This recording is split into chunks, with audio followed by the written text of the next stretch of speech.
Peace, what's going on? It's your brother Big Hawk, that Yonkers native, the host of Street Talk, bringing you street news from here and all over the world.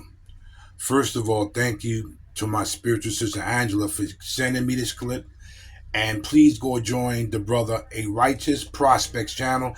This is his video that I'm reacting to. This is not mine. Shout out to him. I want you to listen to something on this masculinity and they call it toxic masculinity and masculinity. It seems like everybody wants to make men that have a strong mind and strong soul, just because they are strong with their words and they protect themselves and their family, they're toxic. Just listen to this. Masculinity for a moment. Has being second gentleman changed your own view of perceived gender roles or what it means to be a man?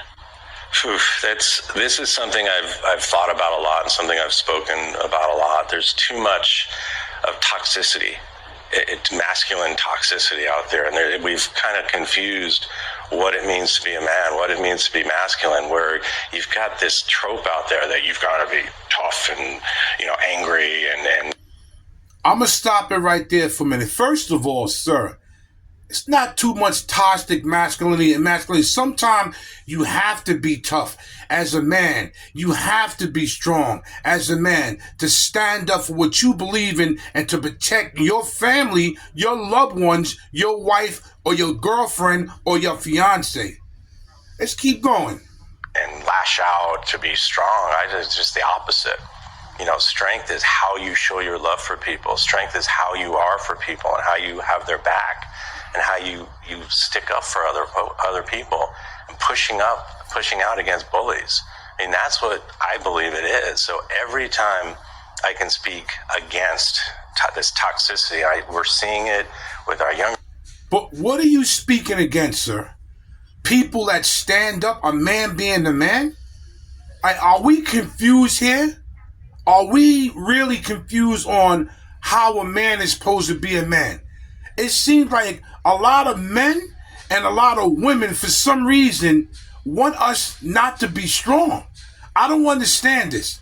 But let's keep going on. People, we're seeing it in our discourse, in our politics, in the media. You're seeing it as it relates to so many of the issues that we're pushing back on. So I think it's a problem, and I'm going to continue to use this platform every time I get to speak out against this toxic masculinity that's out there. The role here is how your role has reshaped the perception of masculinity. And I'm not sure you planned on that, but you are an incredibly supportive spouse. Has that been an evolution for you? And do you think that's part of the role you might play as first gentleman?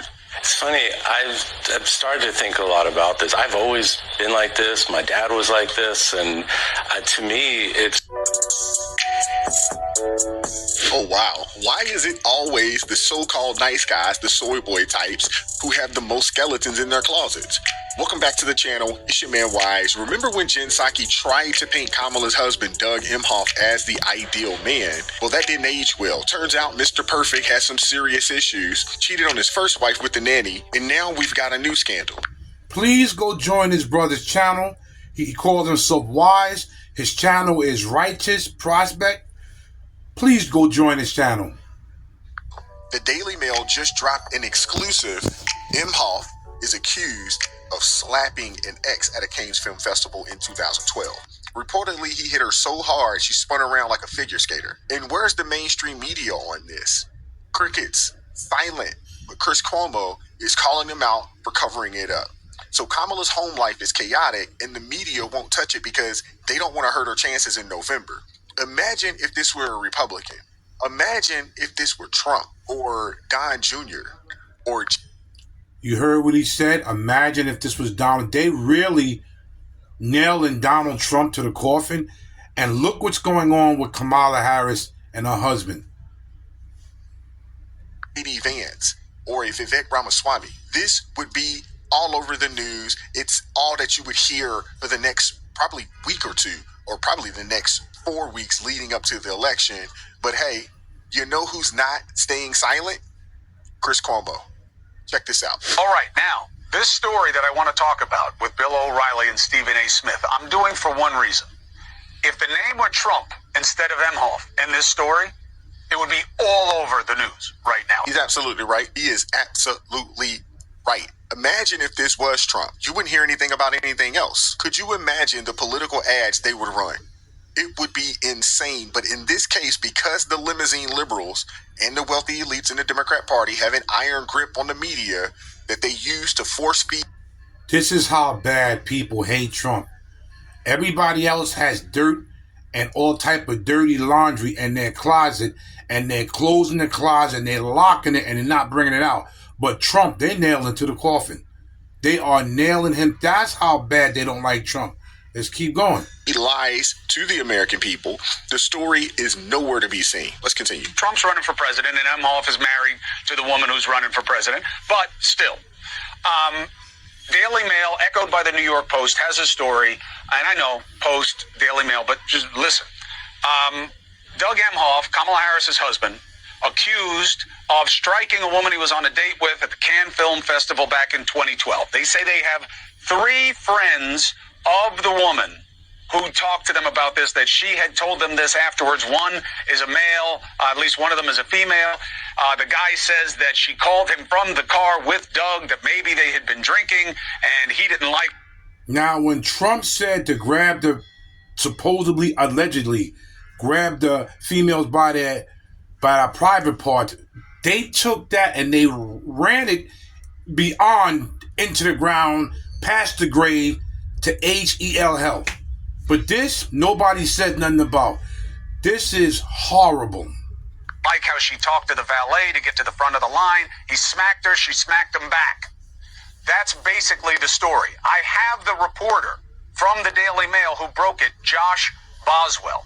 Josh, thank you for joining me, Bill O'Reilly, and Stephen A. Smith. Now, Josh, what did you believe the right standard was here? How credible do you believe this story is? Before this guy goes, look at Stephen A. Smith. He is like, what have you gotten me into? I want no parts of this. I think it's very credible, otherwise we wouldn't have published it. You do not get, as you were just saying, very often people coming forward named, and the reason is they're worried about retaliation. These are very powerful people we're talking about. But what we have here is 3 friends all saying they were told the same thing, 2 of them contemporaneously.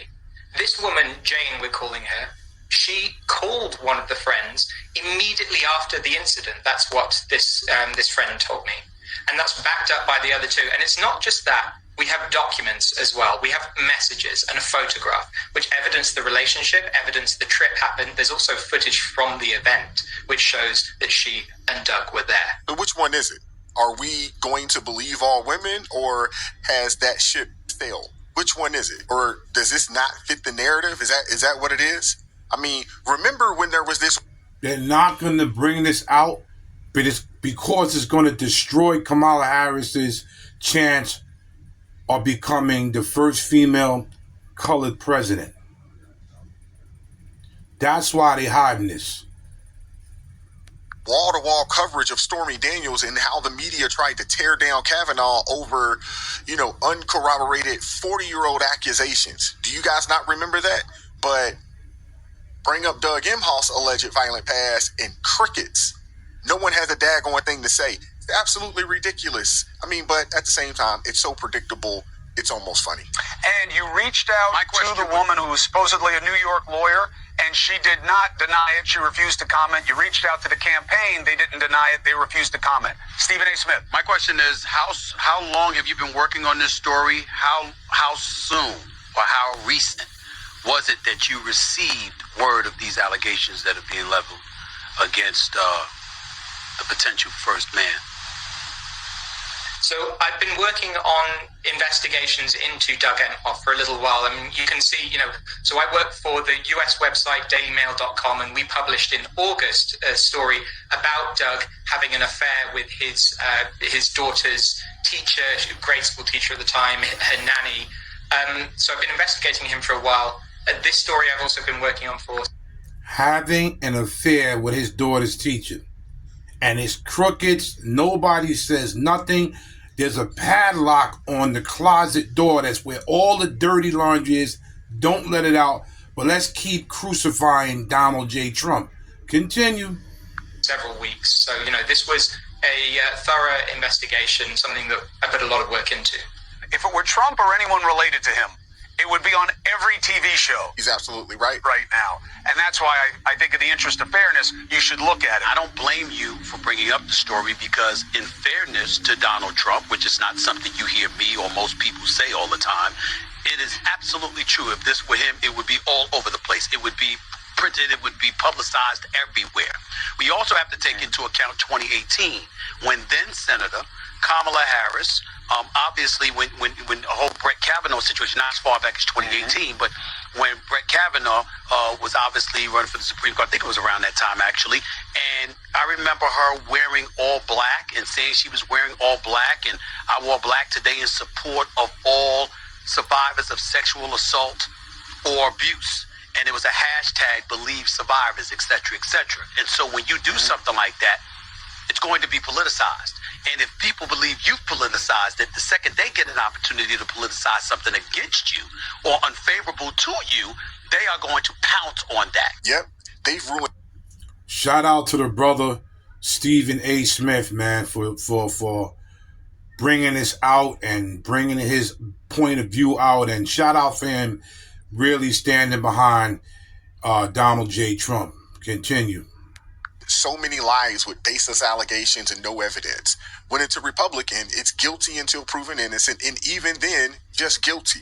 Classic case of rules for thee, but not for me. So yes, Stephen A., most folks will definitely pounce on this situation. They're quick to slam Trump for so-called toxic masculinity, but when it's Democrats like Kamala's husband, crickets, no hashtag.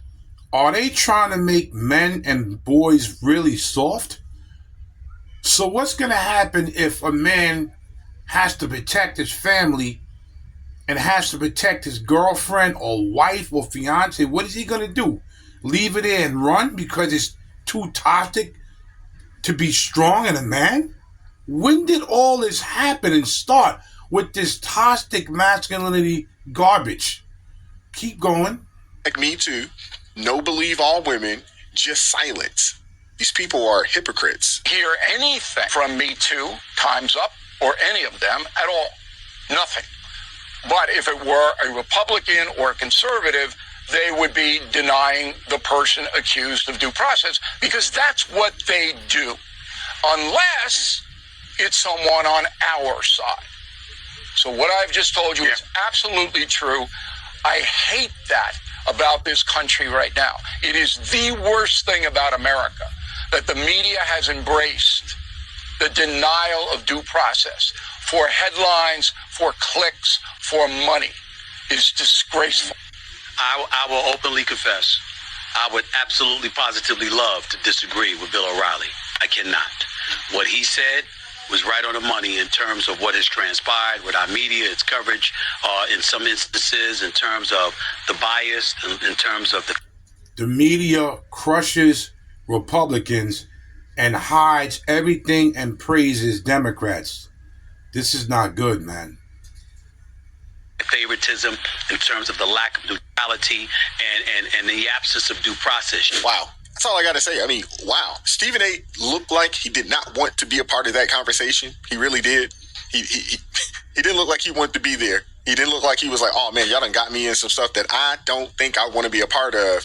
And honestly, as much as I'd like to see some accountability, some due process, because due process does matter, it's wrong when anger. The video is ending right there. But with this toxic masculinity, but everybody has a problem with men being men being strong-minded, men being strong, period, have a strong backbone. There's a problem. Like, share, subscribe, and please leave a respectable comment on what you think is going on. This is Big Hawk, the host of Street Talk, that Yonkers native, that brother that tries to bring you street talk and street news from here and all over. I'm out of here.